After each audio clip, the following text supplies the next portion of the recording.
Okay, so like, so now y'all formulate this as a group. You there immediately once you come there. Keith now got y'all automatically in the studio. Y'all already working. Are they already working with Keith? Like once you get put into the fold, are they already in the studio recording? Where were they the group at and at that time once you got there professionally? They hadn't been in or had they started with Righteous, because Righteous had a few songs and stuff, that were already produced, and stuff like that, and that Keith had picked. Okay.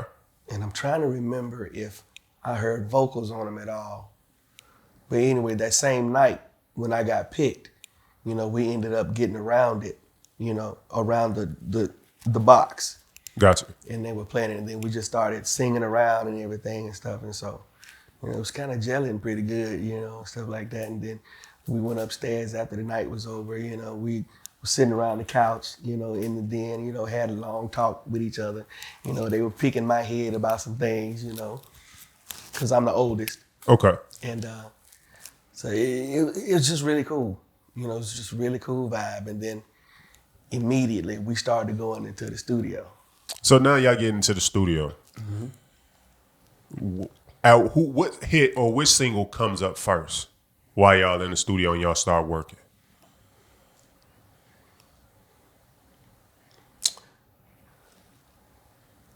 Happy Days ended up being the first single. Okay. So tell me a little bit about Happy Days. How did that song come to fruition, like as far as the production side of it when y'all got that song? Okay. Alton Wilkie Stewart.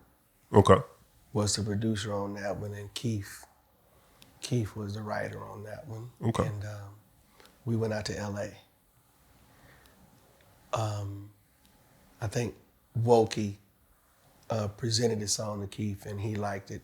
It used the James Brown sample, Big Payback. Gotcha. And all of that. And it was a dope song. So we're out in L.A., and that was... No, Southern Tracks in Atlanta was the first session that I went to, and I think we were working on It Had to Be You. Okay. From the first album. Okay. And It Had to Be You, and maybe a little bit of Girl You For Me. Okay. And then we went out to L.A., and that's when we did Happy Days, and then that's when Lose Control came about.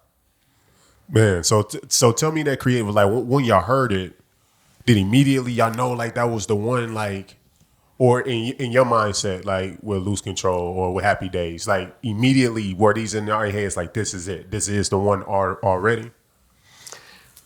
Yeah, we were under Keith's reign, so I got you. And I'm new to the game, so I ain't trying to upset no, right? No way. So I'm just like, what we doing? Okay, let's go, let's get it. And so we were dependent upon him, Gotcha. As the label. It was Kia Records under Elektra. Gotcha. And so we just let him take the reign, and so he was choosing. The singles and stuff. I mean, he had the expertise. I mean, he had like plaques on the walls and stuff, This Keith Sweat. So, absolutely. We don't let him have it. He came in the studio one day. The last song that we recorded was Freak Me. Mm. That was the last song we recorded. So you got 5 church boys.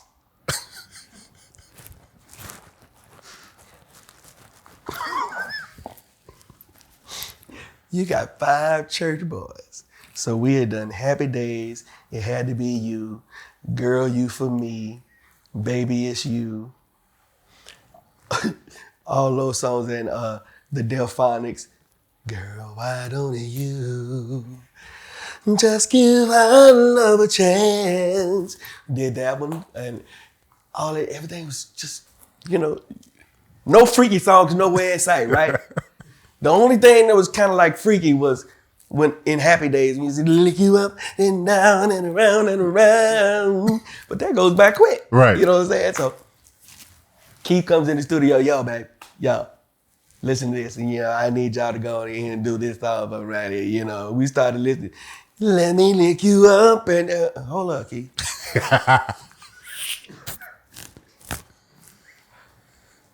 We can't do that. Our mama's not that.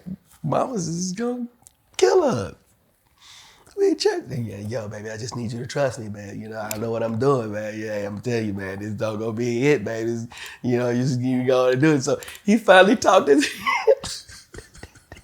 He finally talked us into it, man. So I was like this, like when they were on 5 Heartbeats, when they was fighting and they was putting up their clothes. And so, when they put it together strategically, and when Eddie Kane said, yo, you're right, Duck. If we're gonna do it, if we ain't gonna do it right, we don't need to do it at all.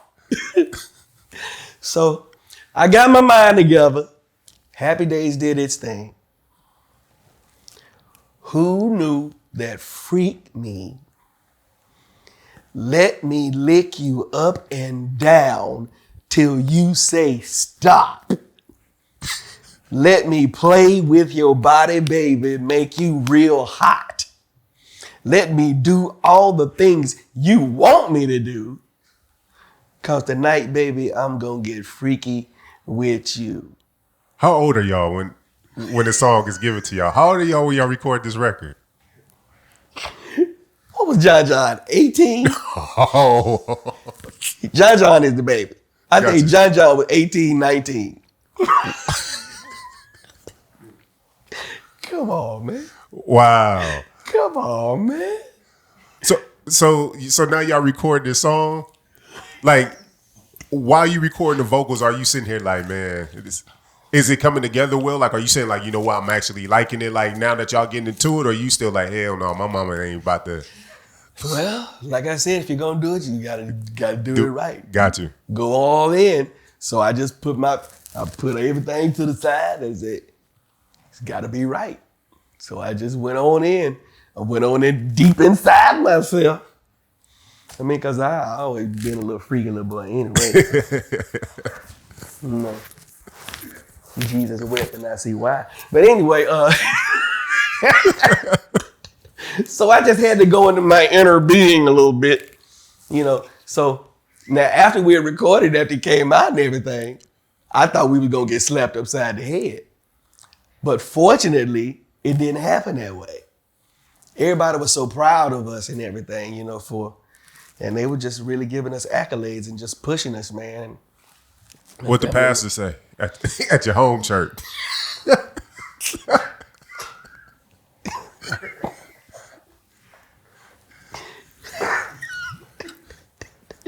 He didn't say much. But what he did say to me, rest his soul. What he did say to me, I understood. I mean, he was a cool cat. Gotcha. He was a cool old cat. So, he knows you have to spread your wings and stuff. They made the announcement and everything when I was leaving, the church to go and join the group and to be on my way to Atlanta and everything. And everybody just, they applauded because, it wasn't a whole lot of for real coming out of Nashville because Nashville was pretty much known for country music. Yeah.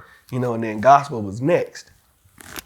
So everybody cheered me on and everything. So it was really a comforting situation, and I felt a whole lot better afterwards. And so